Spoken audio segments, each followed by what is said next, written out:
Hi, this is Daniel Posney, and this is called Shifting Perspectives. I want to talk about disease and illness and the emotional piece with that. If you think about the illnesses that you've had of your life, how it's made you feel is kind of a line going into the original cause.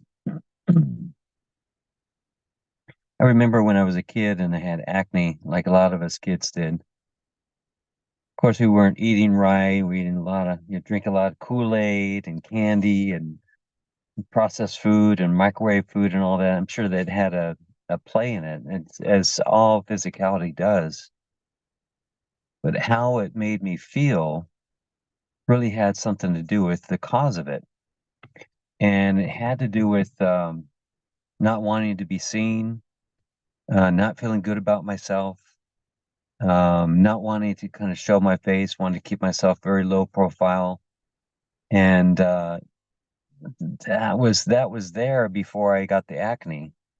And then, of course, when I get the acne, that's how I feel. I've got this acne, and I don't. Of course, it happens right on picture day.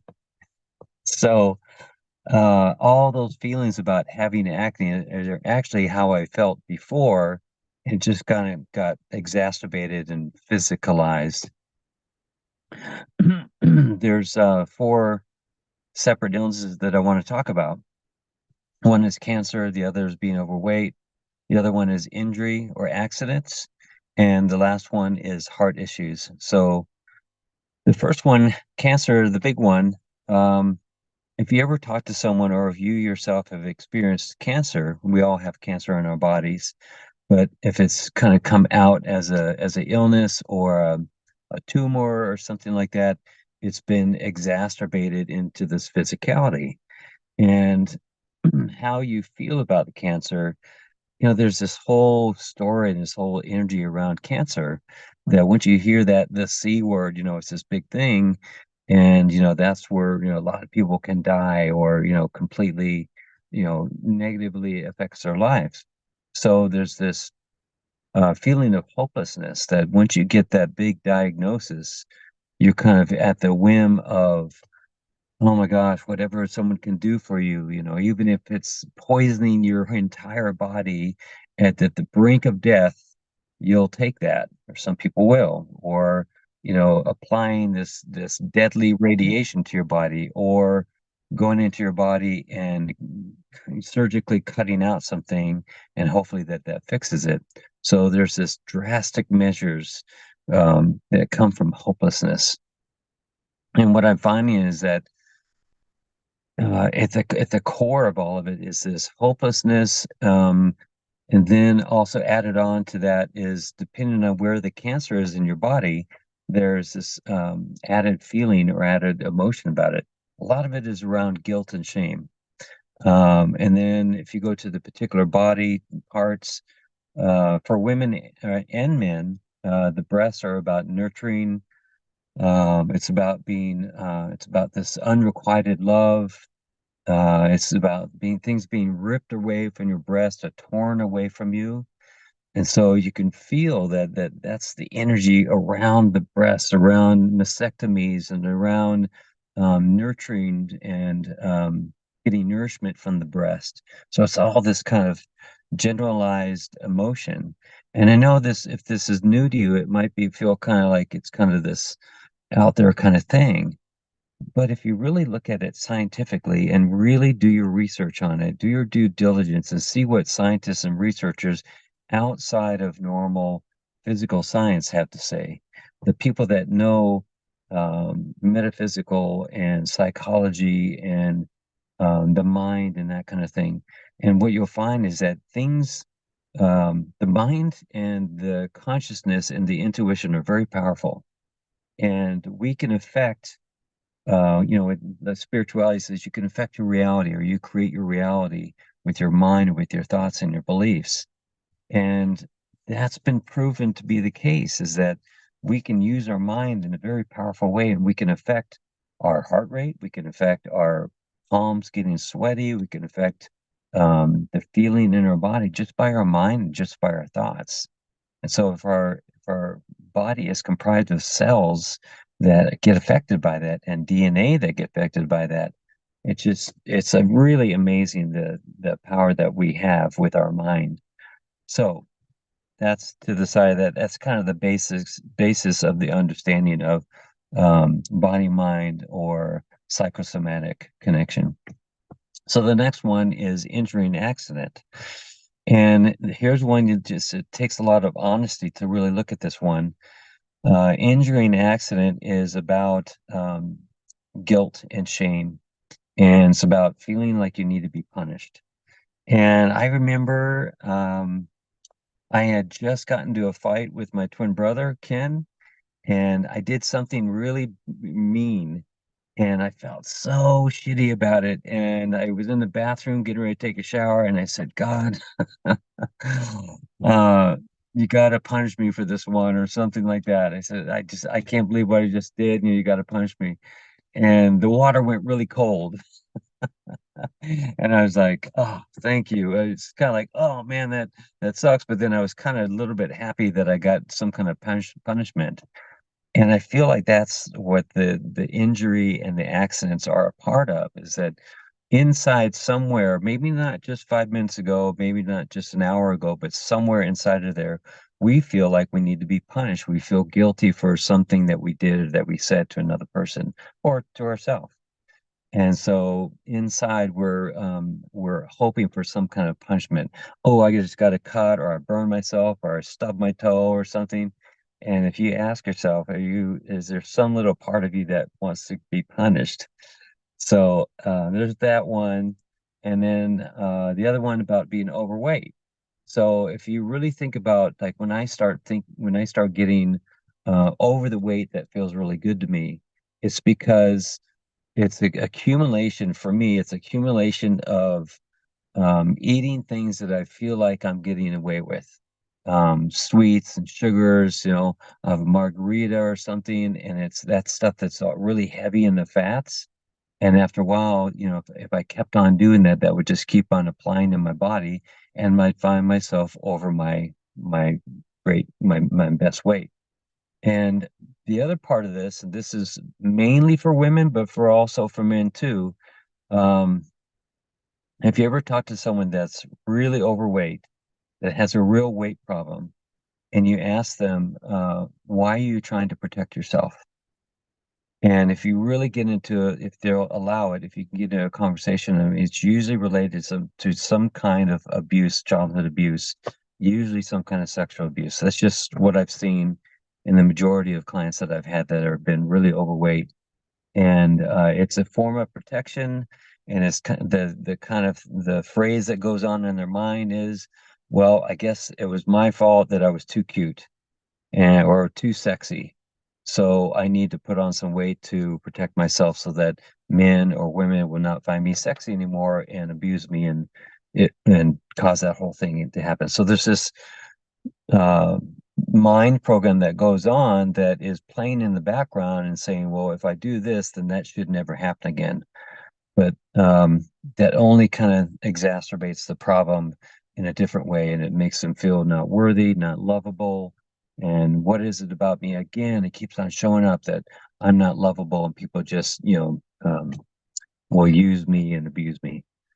So that's one little aspect of being overweight. Of course, there's so many other things that apply to that, but I'm talking about the emotional trauma piece of that, and that's just what I've seen for a lot of it. And then the other one is heart issues, and heart issues are about expressing yourself, expressing your love, feeling love, knowing love. It's just yes, it's a mechanical device that causes you to push blood through your body. But if you think about blood as sort of the life force of you, the joy of you. So if you have blood problems, then there's an imbalance of the joy in your life. But the heart is the one that activates that and pushes that and gets that moving. But if there's no expression of that love and of that joy, then that's where the heart comes in. So it's really amazing to me that these things kind of relate to each other.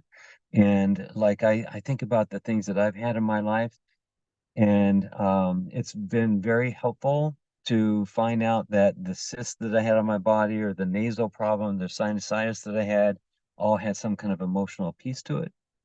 And then I was like, okay, well, now what do I do?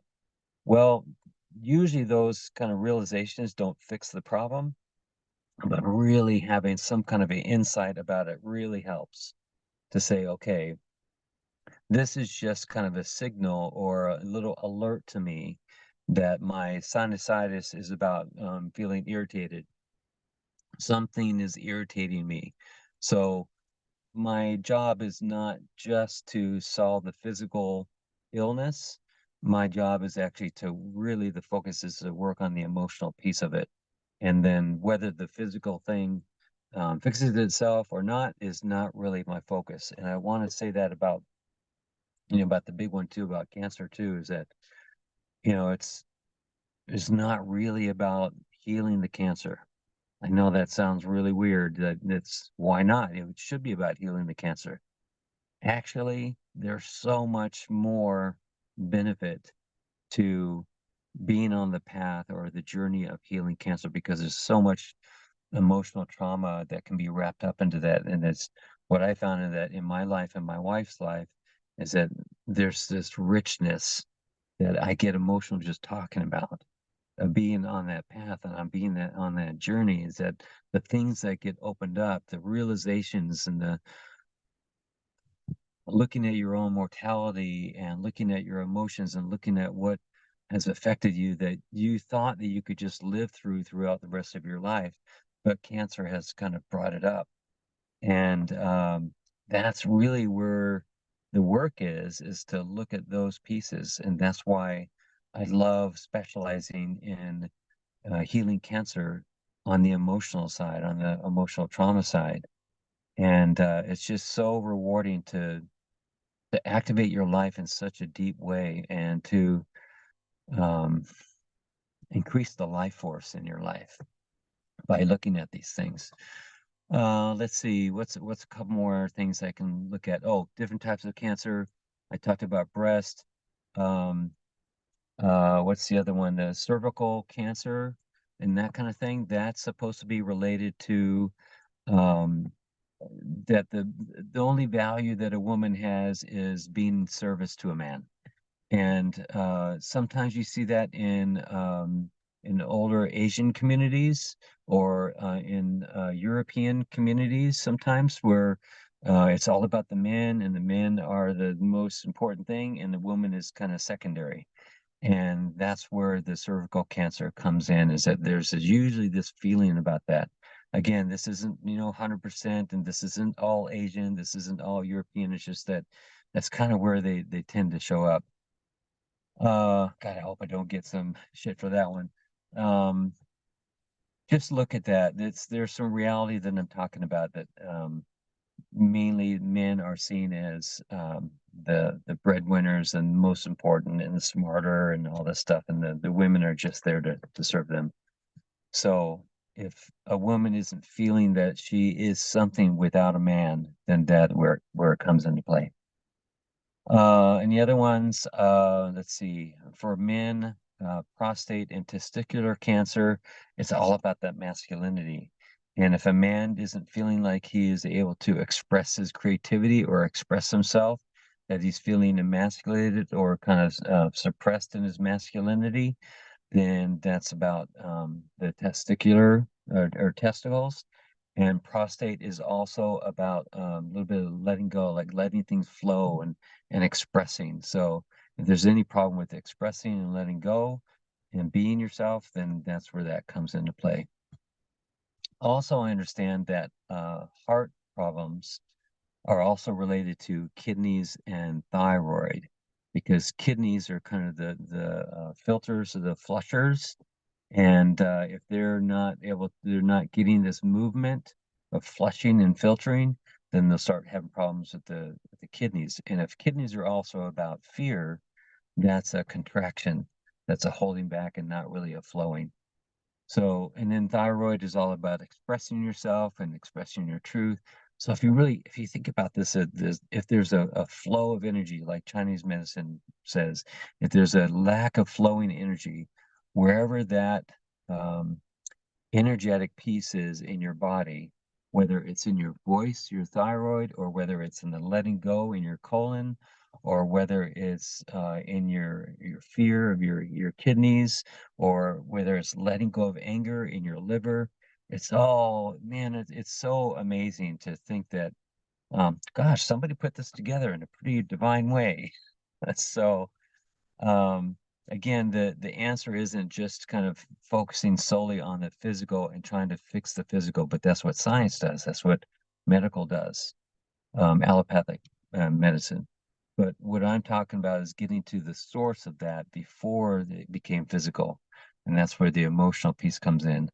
And, you could have a tumor in your body, but be the most happiest person in the world because you've healed your old emotional trauma and you've integrated that into your life.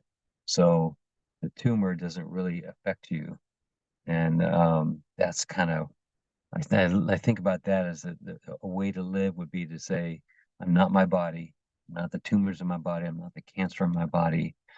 Um, I am the one that is animating my body. I'm the one that is creating my body all the time. And that to me is just a more expansive way of living. So I think that's all I have for now. Thank you so much and have a blessed day. And I love you.